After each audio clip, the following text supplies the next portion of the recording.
Kaixo, hey everyone. Welcome to my daily Euskara practice, in which I think I'm almost done with Unit 1 of my online course, because I just clicked onto the page right now and it's asking me to write my own sentences, which, if you've been following, you know I love this. So put on your seatbelts, it might take a while. But I just want to ask you, if you've been following the channel, the last few videos, if you've been following me studying Unit 1 of this online course, do you think that based on what they've shown in this unit, based on what they've taught, if you will, that a student who's brand new to learning the Basque language would be ready to write sentences? I mean, I hardly feel ready, and I've been studying Basque for like a year. So I'm just curious about what you think, because I don't feel like they've done enough teaching to really make a new student comfortable with writing sentences. At this point, if I had zero knowledge of Euskara and I was faced with this assignment, I think I would just literally go back to the exercises and copy what they wrote, because they haven't really taught us anything about how to craft a sentence. It's all, maybe this is the new way of learning languages. It's all based on intuition, looking at examples and figuring it out for yourself. I don't know, because I haven't studied a language in a long time. So it's just the way that people teach languages now, because I know when I was learning Spanish, it was very much here's a noun, here's a verb, here's how you conjugate the verb, memorize the verb charts, here's some adjectives. It was memorize all this stuff, and then you could write your own sentences, not this read a paragraph and figure it out on your own. I don't know. I'm not saying one is better than the other. I'm just saying that this seems challenging. But if you're down for the challenge, come along with me. Let's try to figure this out. Okay, so here is the page we are working with. It says, Idatzi, orain zure txanda da deskribatu zure herria. It's your turn. Describe your town or city. And we have this nice little text box here for you to put in your sentences. And if you have any doubts, write them down and ask your teacher. What an excellent point. So this online course, yes, is through an official program where I do have a teacher, in theory, on the other side of this who will be grading, or at least looking at what I submit here. But everything else that we've gone through all on the side, these units, it's all self-guided. So I've been working on my own, and I think kind of at the end of the units, this is the only time that I have a teacher, a physical person, involved in my coursework. Supposedly she can see everything we're clicking on and everything we're doing, but this is the only interaction. And this looks like a text box, but it's not. It's actually just an image. So, okay, cool. So let's see. Do we download this document? Okay, so I just downloaded the document that was on this page, thinking maybe I could add my sentences down here. But it also looks like there's more activities for you to do to send to your teachers, so okay, maybe I'll do that, maybe I won't. No, I probably will, maybe next video. Today, I think we're just gonna focus on writing the sentences, because that's gonna take a minute. Oh, and a nice little review at the end. They tell you what we've learned so far. We learned Basque provinces and capitals. We learned supposedly how to give a short description of a place. We learned some place names, how to answer questions. We learned that. Nor eta non. We learned that. Some adjectives and suffixes. Okay, and verbs. Okay, so according to this, we did learn a lot of things. So maybe I just wasn't paying attention. Okay, let's go. How am I going to describe my town or my city? Let's describe my city. I'm from San Francisco, so we will say San Fran. Oh, I think you spell San Francisco in a cool way in Basque. San Francisco. Oh, is it another Z? Or is it an S? San Francisco. I don't know, but I know it's definitely K's, am I right? So I'm not sure if that's how you spell San Francisco in Basque, but I know that the C becomes a K at the very least at the end. But San Francisco, maybe, is it an SKO? No, that looks bad. Let's put a ZKO. San Francisco, what do we want to say about it? Let's say it's a pretty city. Hiripolitada? Okay, so the examples we've seen in this unit, they always want to talk about how many inhabitants a city had. I don't know exactly, but I know last time I checked, San Francisco had like 800,000 people. It's kind of a small city, if you will. So let's put it in the European format that they put it in the unit. 800.000 Bistanle du. Okay, so San Francisco's a pretty city. It has 800,000 people. What else have I learned how to say about cities in this unit? We talk about beaches and mountains, so let's do that. Oh man. Hondartsak eta. Are they mountains that San Francisco has, or is it more like hills? It's probably more like hills, but I don't know how to make that distinction in Euskara. Everything is always about Mendi all the time. Everything's a mountain. I mean, it makes sense. The Basque Country is a mountainous place, but I don't know if I've learned how to say it hill. So, Hondartzak eta mendiak ditu. It has multiple beaches and mountains. Oh, let's try to figure out how to say the famous things, because I just saw that. Do I remember how to say it? Osho famatuak dira, and then a list of things. Golden Gate Subia? Or bridge.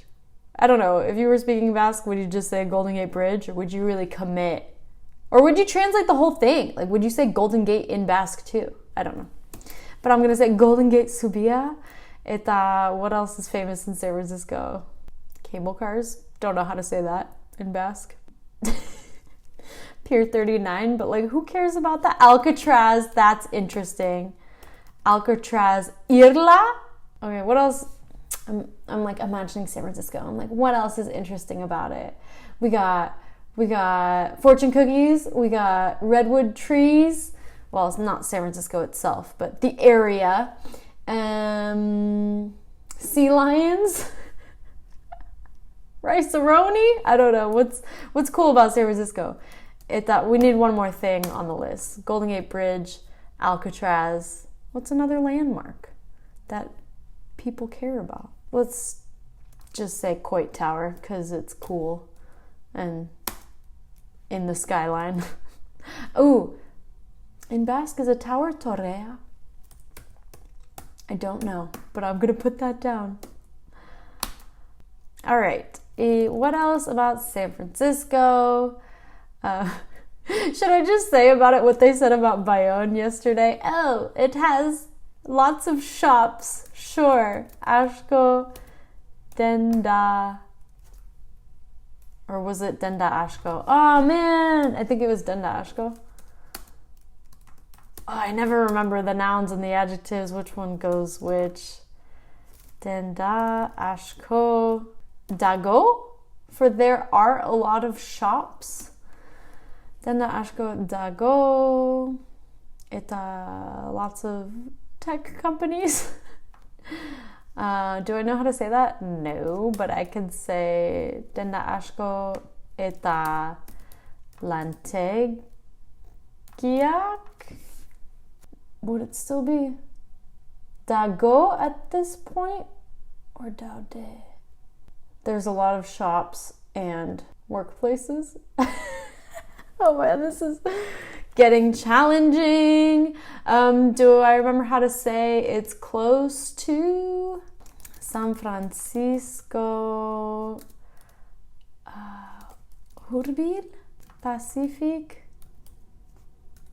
How do you spell specific in Euskara? I'm gonna put it like that. It's probably such garbage, but Pacific Ichashoa? San Francisco. Oh, we need a verb in here. da, or is it da go? Because we're talking about like placements. Oh man. This is such a difficult concept for me to grasp. I'm gonna say da. I'm just gonna leave it. San Francisco, Hurbil, Pacific, Ichashoa, da. I'm just gonna leave it. I'm just gonna say San Francisco, Hurbil, Pacific, Ichashoa, da. It sounds very wrong. I'm telling you guys, my sentence order gets real confusing if I have more than like 3 words in a sentence. Like I'm okay so far. I do okay with subject, object, verb. But if there's more than 3 words, like my head is still exploding. Okay, what do we have so far?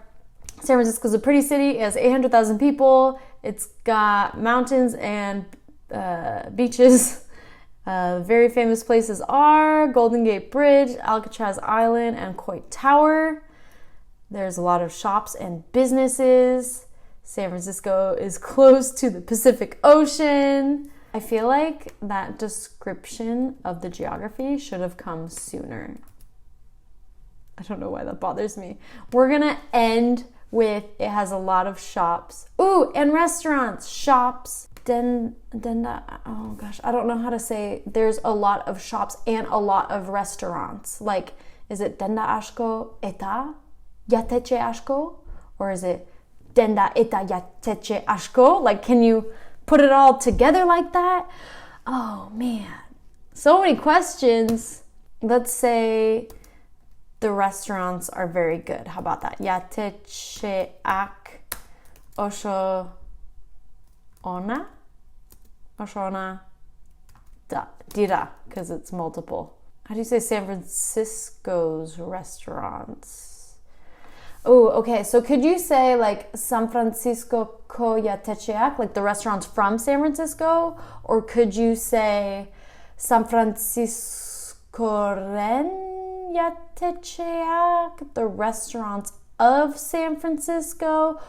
Or could you say both? Or neither? I don't know. But I'm gonna go with the second option. San Francisco ren yatecheak osho ona dira. That's enough for me. How many sentences? That is 1, 2, 3, 4, 5, 6. That is 7 sentences. 7 most likely grammatically incorrect sentences. But hey, I think that's the most sentences I've ever written in a row before. I mean, I hate on this unit and be like, oh, they didn't teach us anything. We just did a few exercises. But like, I guess I learned something and this was the test. Whether I got it all right or not, I have a model from like the way that this unit described other cities in the Basque country. Like, I think the model lives in my head. Whether, you know, this, what do they call that? The verb conjugations or the noun adjective agreement. I don't even know the grammatical terms. You know what I mean? But like, it might not all be right. But I came up with something. So this exercise proved me wrong. I guess I did learn something in this unit. So remind me to stop hating. I really need to be more positive in these videos, but struggling with learning a language, it puts me in a certain state of mind, I tell you.